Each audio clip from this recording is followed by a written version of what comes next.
Class 11th, subject physics, practical, experiment number 2, use of micrometer screw gauge. Use of micrometer screw gauge. Similar to that of vernier calipers, the micrometer screw gauge is used for smaller measurements. For example, to measure the diameter of any given wire as well as to measure the thickness of any glass plate. And therefore, the aim for this experiment is to measure first the diameter of a given wire and calculate its area of cross section. So in the first aim, we have to measure the diameter of any given wire, and hence from that diameter we have to find out area of cross section of that wire. Then second aim is to measure the thickness of glass plate. So for a given glass plate we have to measure its thickness. Then the required apparatus for this is screw gauge. So screw gauge will be given to us. So this will be the micrometer screw gauge. Micrometer screw gauge. Then a wire will be given to us. This will be a wire whose diameter and hence area of cross section we have to find out. And then third will be a glass plate. So like this, any glass plate having some thickness will be given to us.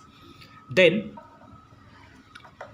if you consider the diagram for the different parts of this apparatus, these are, here there will be a stud. So this will be stud, this will be screw, then here there will be pitch scale or the main scale, then this will be the circular scale, this will be the frame, then in front of it there will be thimble, this will be thimble, and there at last at the other end there will be the ratchet. So this will be the ratchet. So if you consider the different parts of this instrument, then we can say that for the given instrument, so if this is the instrument, then for this instrument there will be different parts. This will be stud, this will be the screw, then here there will be pitch scale or main scale, this is the circular scale, this will be the frame, here will be thimble, and here will be ratchet. So these are the different parts of this given instrument.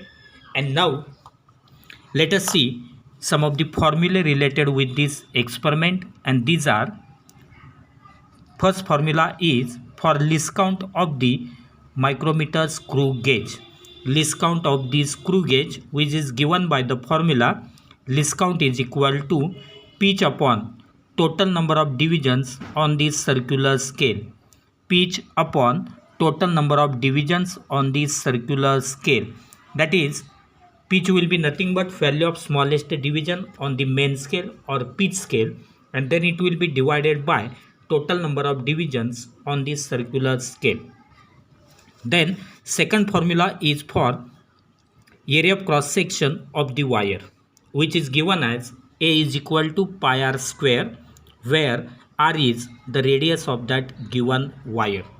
So if you consider this instrument similar to that of vernier calipers, the micrometer screw gauge will be again having the zero error present in it. And therefore now let us see how to find the zero error which is present in it. So for that purpose again we will consider these different diagrams.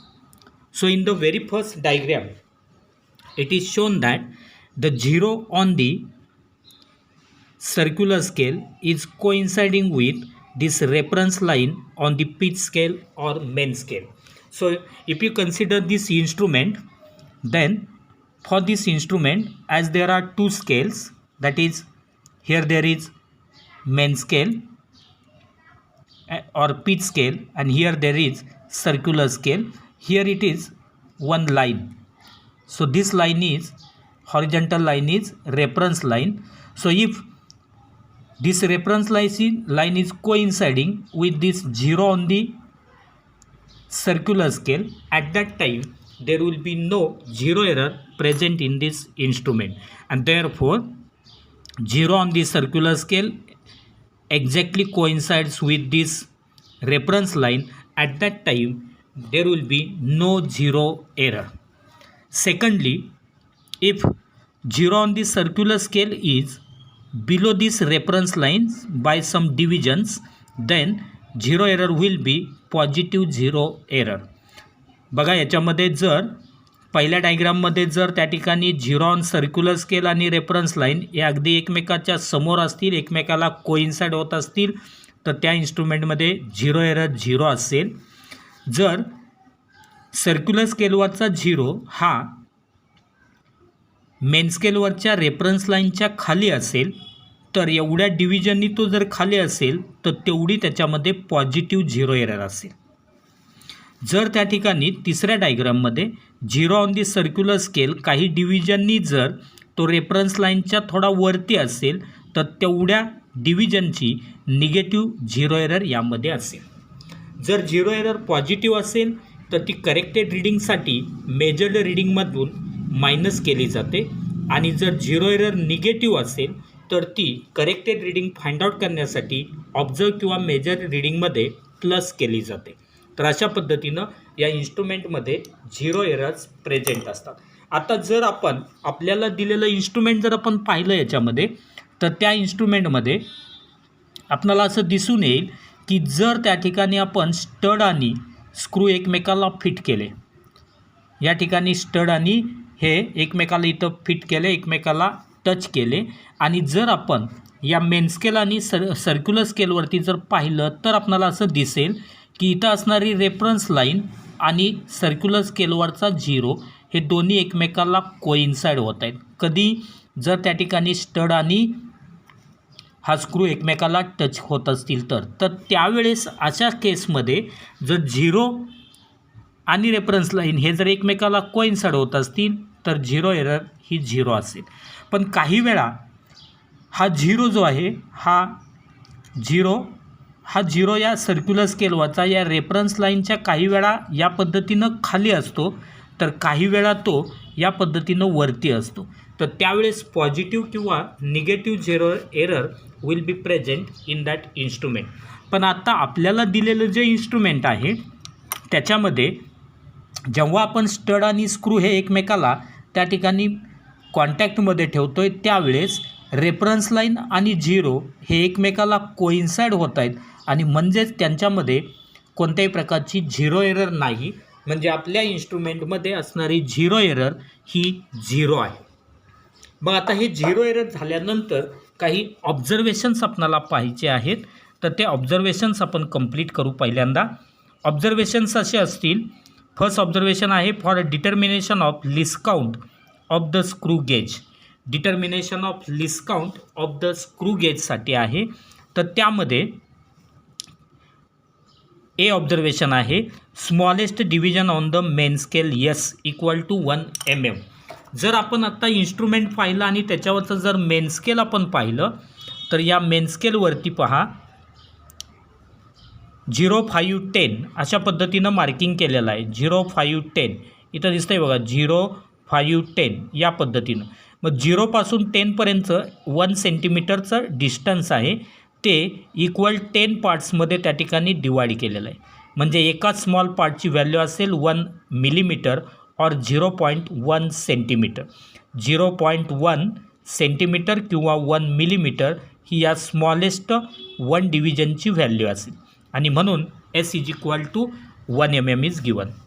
त्यानंतर second, number of full rotations given to the screw N is equal to 4.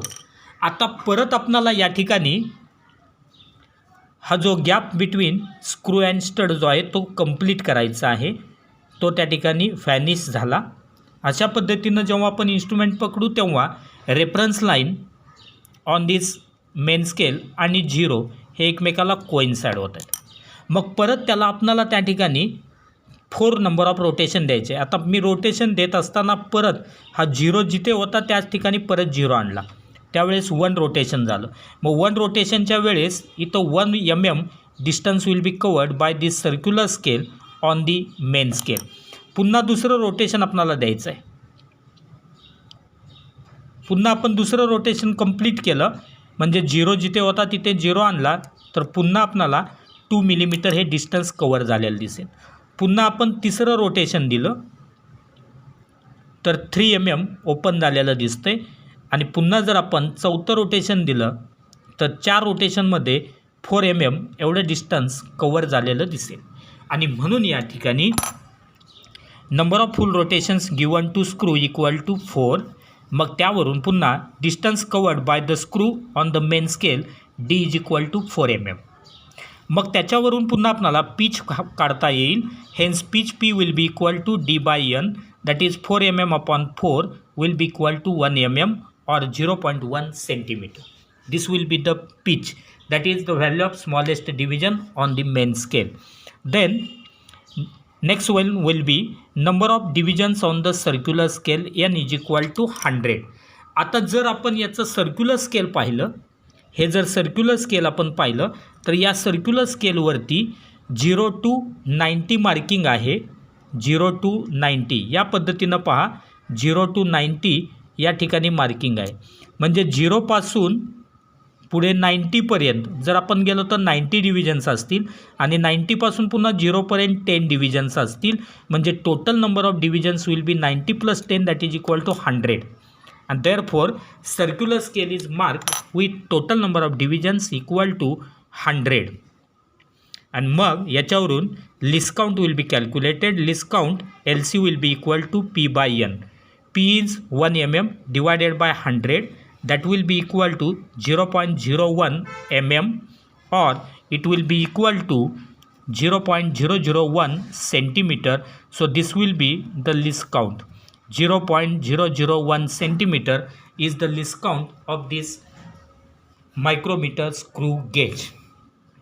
आणि मग list count काढल्यानंतर आपणाला आता या ठिकाणी पुढे जायचं आहे, ते म्हणजे we will have to take the readings of this. and so for that purpose, to take the readings, the observation table will be given here. First of all, we will have to write the zero error which is present. Zero error, याच्यामध्ये आपल्याला zero error पाहायची आहे. तर आता ती zero error आपल्याला किती असेल ती फाइंड आउट करावी लागेल पहिल्यांदा. तर आपल्या गिवन इन्स्ट्रुमेंटमध्ये when the gap between the stud and the screw is vanish, जेव्हा स्टड आणि स्क्रू एकमेकाच्या कॉन्टॅक्टमध्ये असतील अशा वेळेस reference line on the main scale is coinciding with zero on the circular scale, exactly coinciding. आणि म्हणून याच्यामध्ये असणारी झिरो एरर जी असेल ते असेल 0 mm किंवा 0 सेंटीमीटर, 0 mm और 0 cm, that will be the zero error. आणि मग आपल्याला आता यांचे रीडिंग घेण्यासाठी प्रोसीड करायचं आहे. त्यासाठी पहिल्यांदा आपल्याला मेन स्केल रीडिंग, त्यानंतर कोइन्सिडंट डिव्हिजन, त्याच्यानंतर सर्क्युलर स्केल रीडिंग, त्याच्यानंतर ऑब्झर्व रीडिंग आणि त्याच्यानंतर करेक्टेड रीडिंग, त्याचबरोबर मीन व्हॅल्यू आपल्याला फाइंड आउट करायचे आहे. One by one we will consider. First of all we will take wire. Now for this wire we have to hold this wire first between the gap between the stud and the screw. तर अशा पद्धतीनं पहिल्यांदा gently that wire will be hold between the stud and the screw. आता हे hold केल्यानंतर आपणाला इथं 2 millimetre open झालेलं दिसतंय. म्हणजेच या ठिकाणी 2 millimetre distance will be covered by this circular scale on the main scale. म्हणजे main scale reading will be equal to 2 millimetre और 0.2 सेंटीमीटर. तर यामध्ये जेवढे मिलीमीटर त्या ठिकाणी कंप्लीट झालेले आहेत before this edge of the circular scale ते आपल्याला काउंट करायचे आहे. ते 2 मिलीमीटर आहे, म्हणजे 0.2 सेंटीमीटर. आणि या ठिकाणी आपल्याला कोइन्साइडिंग डिव्हिजन पाहिजे आहे. इथे आहे 40, इथे आहे 50 आणि इथे रेफरन्स लाईन आहे. या रेफरन्स लाईनला कोइन्साइड होणारं स्केल आपणाला 46 दिसते, म्हणून आपल्या रीडिंगमध्ये आपणाला येईल 0.2 as main scale reading 0.2. Circular scale division, coincident division is 46. Then it will be multiplied by LC, therefore we will get 0.046. And then observe reading, that is main scale reading plus this circular scale reading, that will be equal to 0.246. 0.246 हे आपलं reading येईल. Observe reading आपल्या इन्स्ट्रुमेंटमध्ये 0 error 0 आहे, म्हणजे corrected reading will be the same, that is 0.246 centimetre. हे झालं आपलं पहिलं रीडिंग. त्याच्यानंतर आपण दुसऱ्या रीडिंगला जाणार आहोत for the same object, that is wire. पुन्हा ती वायर रिमूव्ह करायची आणि दुसऱ्या प्लेसला एखाद्या त्या ठिकाणी त्या स्टड आणि स्क्रूमध्ये फिट करायची. तर अशा पद्धतीनं पुन्हा वायर आपण फिट केलेले आहे gently between the stud and the screw. आणि मग पुन्हा आपल्याला इथं दिसून येईल की मेन स्केलवरती पुन्हा 2 मिलीमीटर ओपन दिसते, म्हणजे main scale reading will be the same 0.2 centimetre. आणि जी डिव्हिजन आहे आता ती 50 आणि 60च्या दरम्यान आहे, म्हणजे इथे रेफरन्स लाईनला कोइन्साइड होणारी 53 डिव्हिजन आहे. म्हणून आपण या ठिकाणी लिहू शकतो या पद्धतीनं. हे जे मेन स्केल रीडिंग जे आहे ते सेम राहील 0.2. Coincident division is 53. therefore it will be 0.053 which will be equal to, आता टोटल रीडिंग विल बी 0.253 आणि मग आपल्याला करेक्टेड रीडिंग तेच मिळेल 0.253. हे झालं आपलं सेकंड रीडिंग. आता आपण जाणार आहोत थर्ड रीडिंगसाठी. आता थर्ड रीडिंगला पुन्हा ती वायर रिमूव्ह करायची आणि दुसऱ्या एखाद्या प्लेसला along the length of the wire hold करायची between stud and the screw. मग अशा पद्धतीनं ती जेंटली आपण पुन्हा होल्ड केली तर त्यावेळेस आपणाला इथे पुन्हा 2 मिलीमीटर ओपन दिसेल आणि पुन्हा रेफरन्स लाईनच्या वरची सेकंड लाईन या ठिकाणी, म्हणजेच 50च्या वरची सेकंड लाईन इथं या रेफरन्स लाईनला कोइन्साइड होते, म्हणजेच 52. आणि म्हणून या ठिकाणी आपणाला या ठिकाणी आता रीडिंग आपणाला लिहिता येईल 0.2 that will be the main scale, 52 that will be the division, then 0.052 that will be circular scale reading. Hence total reading will be 0.252 and corrected reading will be the same, that is 0.252. So this will be the corrected reading. So all the three readings are completed. At last you will have to find out the mean of all these three diameters, that is addition of these three divided by 3, you will get mean diameter.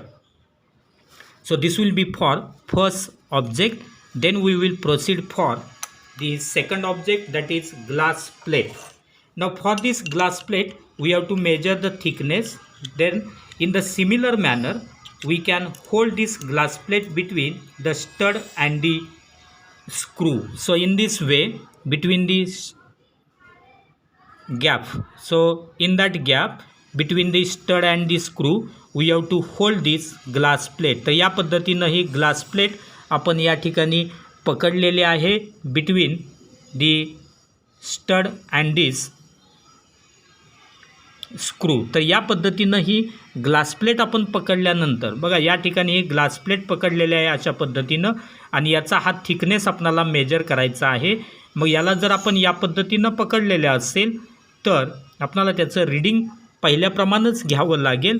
आता या ठिकाणी मात्र main स्केलवरती 3 millimetre हे open दिसते, म्हणजे main scale reading will B 3 mm year. आणि coincident division जे आहे ती कोइन्सिडंट डिव्हिजन आपल्याला आता मेजर करावी लागेल. ती आहे आपली कोइन्सिडंट डिव्हिजन या ठिकाणी पहा या ठिकाणी कोइन्सिडेंट डिव्हिजन आपणाला आता मेजर करायची जर असेल तर या पद्धतीनं त्याला आपणाला होल्ड करावा लागेल आणि मग डिव्हिजन आपणाला मेजर करावी लागेल. तर याची डिव्हिजन आपलं मेन स्केल रीडिंग जे आहे ते 0.3 आहे.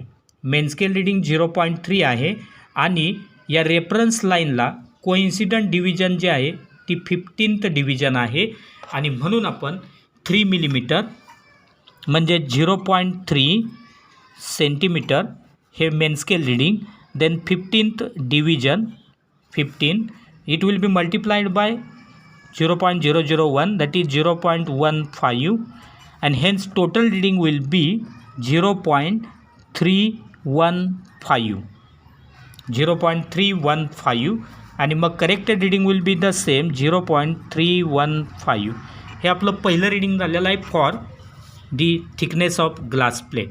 आता आपण दुसऱ्या रीडिंगसाठी पुन्हा दुसऱ्या प्लेसला त्या ठिकाणी त्या ग्लास प्लेटला होल्ड करायचं दुसऱ्या ठिकाणी आणि मग पुन्हा त्याचं रीडिंग पहिल्याच प्रोसिजरनं आपल्याला घ्यायचं आहे. and therefore we will again fix that glass plate between the stud and the screw. याला ग्लास प्लेटला फिट केलेला आहे आणि त्याचा थिकनेस मेजर करायचा आहे आपल्याला. त्यासाठी पुन्हा आपल्याला या ठिकाणी 3 मिलीमीटर दिसेल आणि फक्त कोइन्सिडंट डिव्हिजन आत्ता चेंज झालेले आपल्याला दिसते ती आहे 85th division is coinciding म्हणजे main scale will remain the same 0.3. 85th division is there 85 multiplied by LC 0.085, then it will be corrected reading or observed reading will be 0.385 and the corrected reading will be the same 0.385. so this will be the second reading we will get. Again we will have to find out the third reading. Again we will remove that glass plate and then it will be hold again at another position between the stud and the screw. So like this it will be again hold. Now after holding this, again if you observe the main scale reading and the circular scale reading, then for this reference line again 3 millimeter will be open and then division we will have to measure, that will be 62 division is coinciding with this reference line and therefore we can write main scale reading 0.3, circular coincident division 62, then multiplied by LC it will be 0.062, hence total reading will be 0.362 and hence corrected reading will be the same, that is 0.362. So in this way again we will get 3 observed readings here, then we will have to add them and divide it by 3 so that we will get here mean thickness that you will have to calculate. So mean thickness we will get and then after taking the readings we will have to proceed for calculation part, that is calculation number 1, mean diameter of the wire D. So that already will be calculated in the observation table. That mean diameter we will have to write here. Then second will be radius of the wire R is equal to D by 2. This mean diameter divided by 2 we will get radius in terms of centimeter. Then third calculation will be area of cross section of the wire A is equal to pi r square. So this will be the R here.